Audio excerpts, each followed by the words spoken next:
Liberated leadership. How I would define it, I just made a list,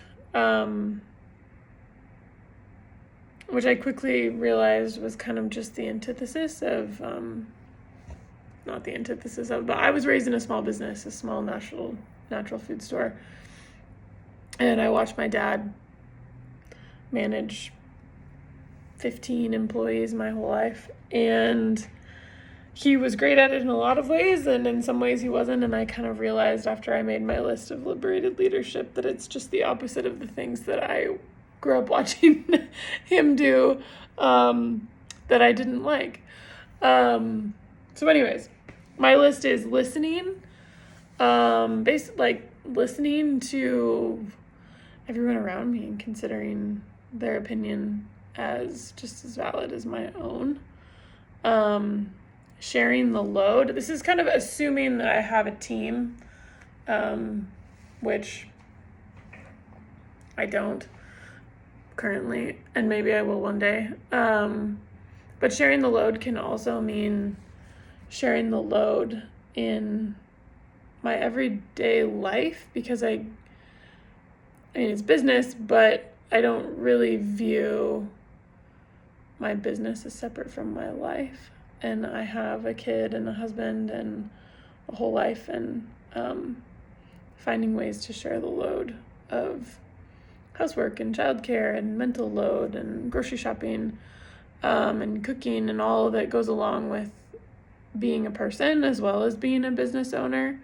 I think it's important to balance that.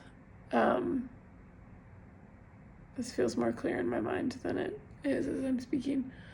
But anyways, sharing the load with my husband, with my son, even though he's young, which will allow me to have more space to work, to feel grounded in my work, to feel grounded in my life, and to not feel like I'm overstretching by coaching, as well as being a homeschooling mom and a mom, and the primary kind of caretaker of our house and of my kiddo. So kind of, sharing the load of life. Also considering having other people's interests at heart, not just my own. So in the decisions that I make in my business, making sure that I'm considering my community as a whole, my clients, myself, anyone that may work with me or for me. And a work-life balance, which I went into kind of with the sharing of the load, but finding a balance where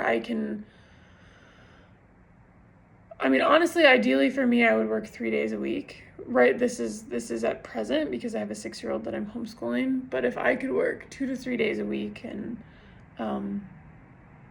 have 3 to 4 clients each of those days, I think I could do that.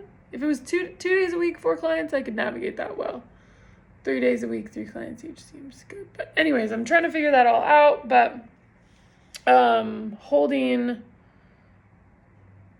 really, I think there's a lot of value in kind of what I described, where holding my business as not separate from my life. It's not my business is here, my life is here. I feel like that's kind of how I saw my dad manage his business, and he still works, 60, 80, 100-hour weeks sometimes, and that's just not the life that I'm looking to have. I would like to have a fulfilling life and very much still be a part of my son's every day, while still being able to be a coach and make a percentage of my family's income that feels good and feels sustainable, and ultimately working towards being able to make enough of an income in coaching so that could be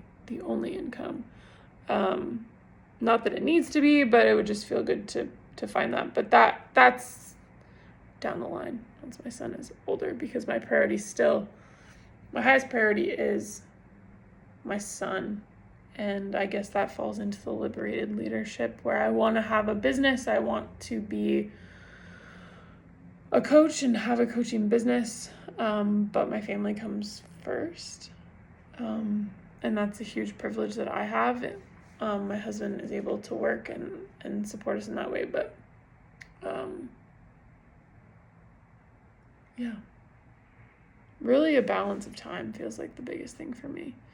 And considering all people, my community, myself, my family, my clients, all considered in my decision-making process.